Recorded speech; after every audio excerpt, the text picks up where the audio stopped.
I want to preface, I think people are overreacting. A couple days ago, you might recall, we had all the Sokka stuff, right? And unfortunately, I don't want to, take a victory lap over here, but unfortunately, I was proven right. Now, I was only proven right to an extent, because basically what I said is, the Sokka stuff, I don't care about the Sokka stuff. I don't really care about the sexist jokes being removed. I don't care about Sokka's character being, changed or whatever. I think the most important part of that news was what it indicates. And unfortunately, a couple days later, this came out, right? So basically what I mean by what it indicates is that, as you know, I keep talking about this. I don't want a shot-for-shot recreation. I don't want a identical adaptation. I don't want any of these things. I want the vision and the vibe to be there, right? And in order for the vision to be there, you need to understand like the hearts of the story, right? So the thing with Sokka is that by removing that narrative, it's not really the fact that, again, it's changed, is that there's like a disconnect between what Sokka's story is, right? And that's what was alarming to me. And then we got this, right? Now, I want to preface, I think people are overreacting. I think people are overreacting a lot. Because this article right here, if you read through it, it doesn't really have that many specifics. They are talking about changing things, but they never give any specifics, right? I think Avatarist put it best. This is another creator. The stuff with this, like, number one, people are now really, really anchoring in on the fact that the original creators left, right? But the movie, they were involved. And if you don't think they were involved, they're right here. There's a video of it. That's the cursed movie, right? So they were involved with the movie, and we all know how that turned out. So this is not like a indication that, it's gonna be bad or good. So that's number one. Number two, people are already making up their minds, even though we've never really heard what it's about. Because this talks about changing things from like a very, very broad perspective, like we're gonna change Aang's characterization, right? That he's not going to ride. The thing people latched onto, I tweeted about this myself, right? So my first reaction, this right here is my reaction when I read the tweet, right? Which, by the way, I do think these tweets are designed to bait a very spicy response, as you can see by the views. This is basically what I said with Sokka, right? By making it flow better, it seems like it was basically just removing any and all friction caused by the personalities, right? So we're gonna make it flow very, very nicely by just removing all of the smaller stories that actually make the big story come to life. So we're just gonna dumb it down to like the big narrative of reaching the North, which was what I was afraid of. And then this came out, and I read the whole thing, and I was like, they're gonna tone down. What alarmed me is that they specifically used the Aang riding the Unagi line, right? That's what was alarming to me, because I was like, you're using that as such a specific example that it almost tells me, like, we're gonna remove all of these side stories completely.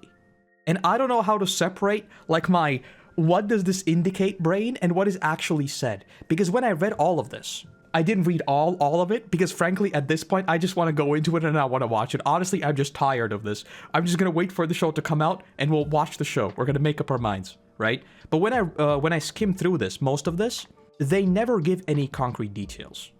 And one of you actually tweeted this at me. Where is it? I'm not gonna watch the video, but apparently, someone has also talked about just this, right? That the changes they're being made is literally just toning them down. That is like not a big deal. I'm not gonna watch the video now. I can link it later on. It's also a response to this tweet right here. So if you want to find it right now, you can go and watch it. I don't know.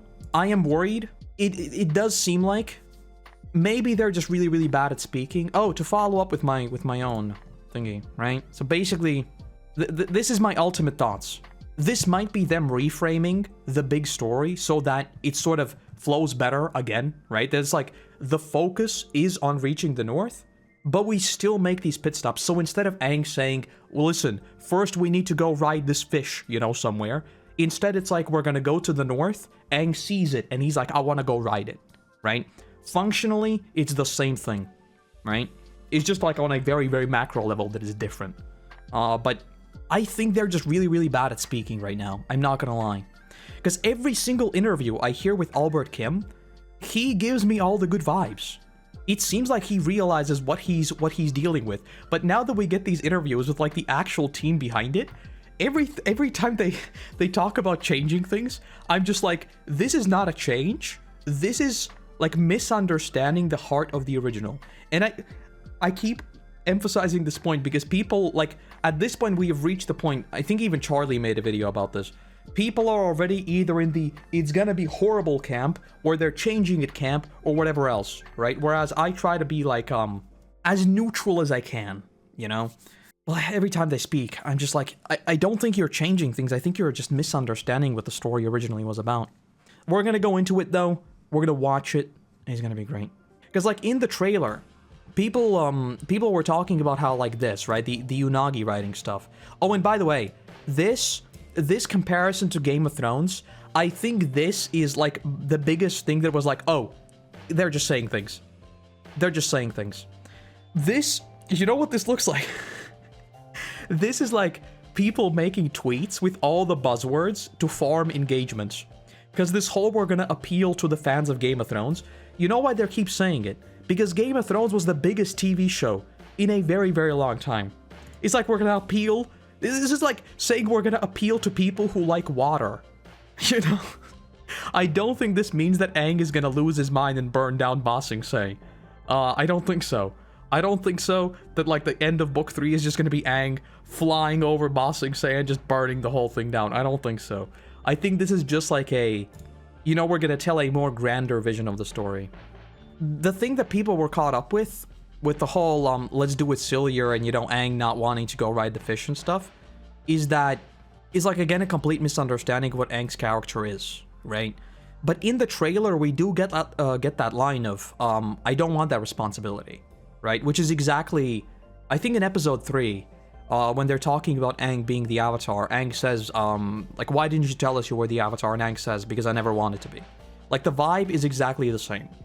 So all of these things, if you once again go back to my faded tweet, all of these things, I think is literally them just phrasing things really, really weirdly, and I'm just gonna wait for the show. I've made up my mind. I'm not gonna talk about it anymore. We're so close, and we're gonna see what happens.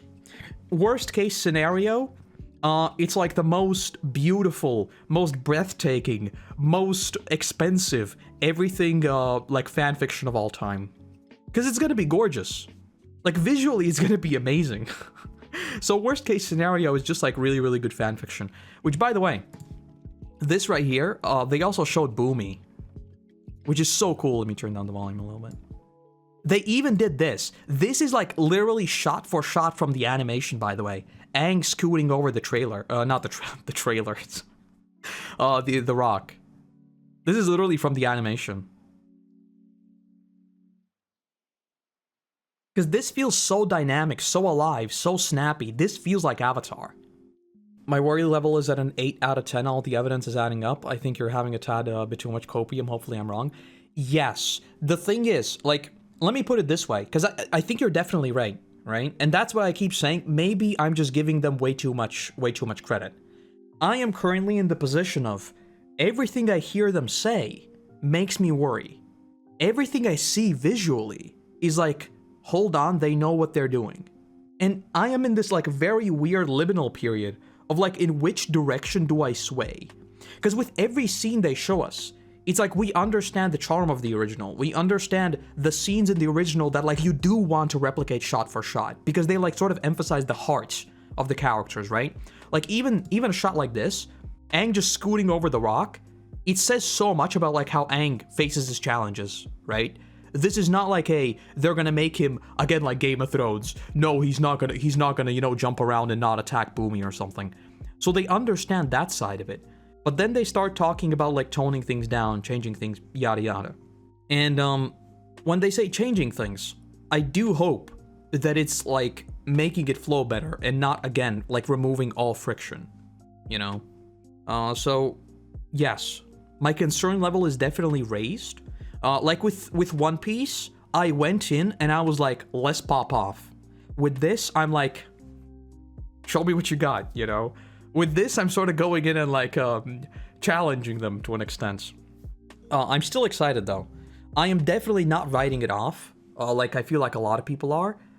That's like, to me, the saddest thing about all of this is that they've already said things to make like enough people mad that I feel like a lot of people just won't even watch it. You know, I feel like they've already ensured that there will be a echo chamber of people saying it's horrible before it even comes out. And that is, I think, the worst thing you could ever do to something like this. Because with live actions, people doubt them.